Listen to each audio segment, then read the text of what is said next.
this is Dawn Evans. Welcome to the Inside Source Executive Video Series. With me today, I'm so pleased to introduce you to Carrie Ericson. For those of you who don't know Carrie, she is the Vice President in the Procurement and Analytic Solutions organization within A.T. Kearney. Carrie, welcome. I'm glad you could join me today. Thank you, Dawn.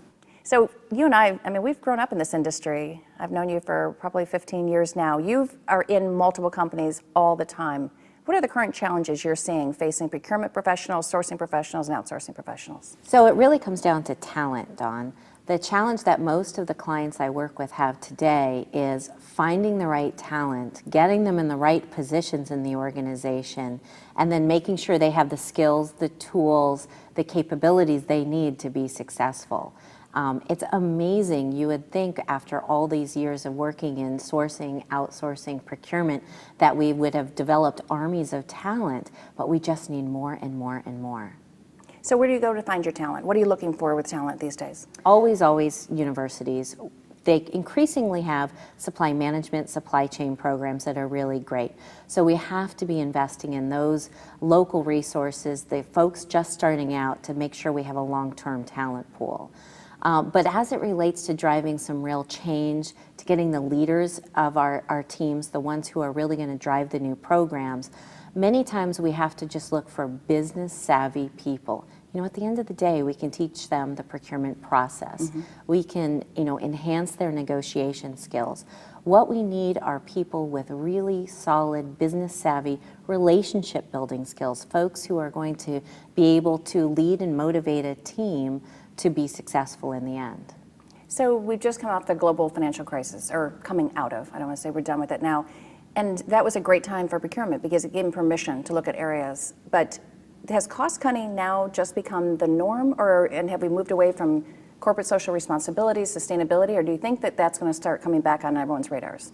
Well, actually, I think we're still pretty bifurcated. I think there are a whole host of industries, companies, organizations that haven't really cut the fat out, that have a lot of progress to do on cost cutting, whether it be identifying new sourcing locations, new sourcing partners, or new delivery models. At the same time, there's a lot of folks who've been innovating, investing, building their capabilities for the last 15 to 20 years, and they definitely have moved on to the next step. So they've invested in identifying the partners who are going to help make them successful in the long term, and they need to move on, and most of them have moved on to more areas of top-line growth and innovation and partnership with those different partners to get to that next level of value. Good. So you have something called the AEP. It's the Assessment of Excellence in Procurement. It comes out every 3 years, is that right?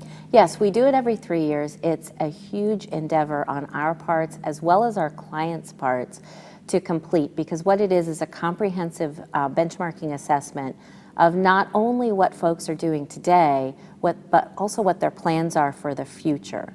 So for example, what we saw in 2008 when folks did it, they were really bullish on outsourcing. So we're going to go long into outsourcing. We're going to be well ahead of where we are in 2008 in terms of outsourcing with partners in the supply markets. Then, of course, we had the financial crisis, retrenchment, redirection. And as it turns out, people aren't nearly where they expected to be as of 2008 when we surveyed again in 2011. So what we think is really important is to just not only gauge what people are doing today, but what their plans are for the future, so we can get a sense for what are some of the emerging practices. And then it's always nice to go back and say, okay, how'd we do? Mm-hmm. And sometimes good, sometimes not so good.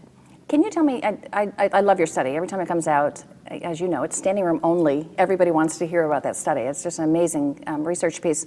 But then you also just recently brought to us a new concept, new to us, called ROSMA, R-O-S-M-A. Right. Can you share a little bit about that? Because I think that was a brilliant breakthrough as well. Right. So ROSMA means Return on Supply Management Assets. And we've been working in the supply management space for 15, 20, 30 years, many of us. And one of the things we've always been frustrated with is the ability to measure and track the value we deliver to the organization. So of course there's always year-over-year cost savings, no brainer. That's just table stakes to getting into the game. We have to deliver that. But how else do we measure and track the progress that we're making within our own organizations and the value being delivered. And importantly, because we in the supply management field don't often actually own the spend, rather our stakeholders own the spend, how do we engage them and help them be held accountable in shared ownership for the value delivered via supply management? So we took an earned value analysis, a concept familiar with many financial folks, and said, how do you put that, how do you apply that within the supply management field? And we developed Return on Supply Management Assets, or ROSMA, which effectively says, let's develop a more varied group of metrics to evaluate the value we deliver, and then divide that effectively by what it costs to deliver that value, and measure and track the return we're delivering year over year over year. So do you sell that concept more to the CFO, or do the CPOs get it now as well? Well, increasingly they both get it, because the CPOs for just so many years, if they don't report to the CFO is the scorekeeper. So they have had to learn and adopt the financial language so that they can start communicating and using the same terms as their de facto boss or scorekeeper. So it's really a framework that enables them to come together with the same language. Years ago, when we started in sourcing, there was no such role as a CPO. But the CPO role is now gaining some respect in many companies.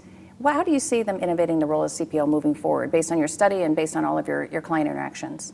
Well, I think the CPO role, again, aligned with the value we need to deliver is going to have a more top-line role in the organization in terms of the expectation of helping drive top-line revenue, new product introduction, new business markets.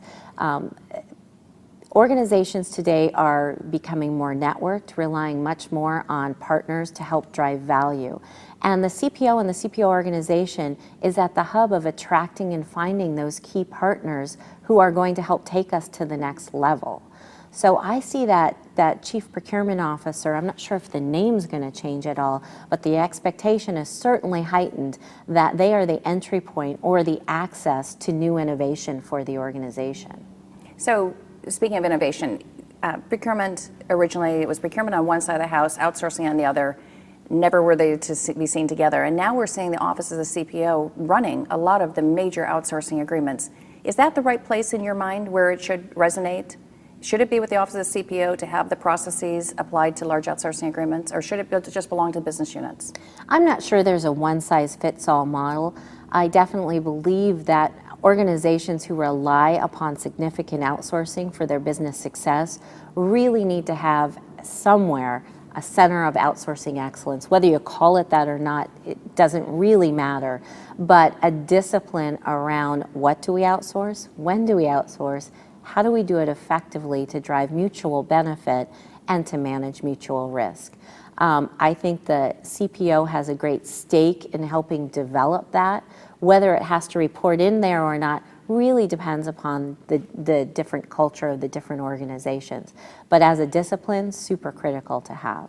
Good. So some books you've recommended to me over the years actually have led to keynote speakers and everything else. And then you came up with a great idea a couple years ago that we're actually going to implement now. And that is our SIG book group.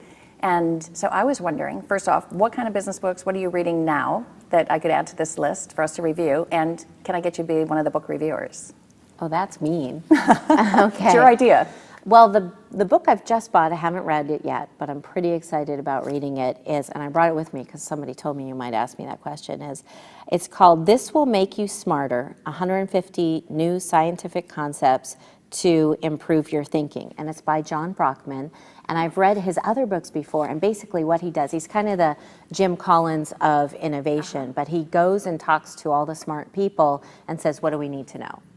And so it's a bit of a Reader's Digest version of what we need to know over the next few years as it relates to scientific innovation. So I'm pretty excited about getting that. It's at the top of my bookshelf right now, or at least the top of my Kindle list. And I would be happy to facilitate a reading discussion around that. Good. So in parting, 3 to 5 years from now, what do you expect to see when you're coming to a SIG event? What will we be talking about? What will the conversation center around, or what should it center around? Oh, I would really be excited if it's centered around innovation, success for partnership, and how the CPO is partnering not only with the suppliers and the outsourced relationships they've put into place, but their internal colleagues, their stakeholders within the organization who kind of define what the business needs are going forward.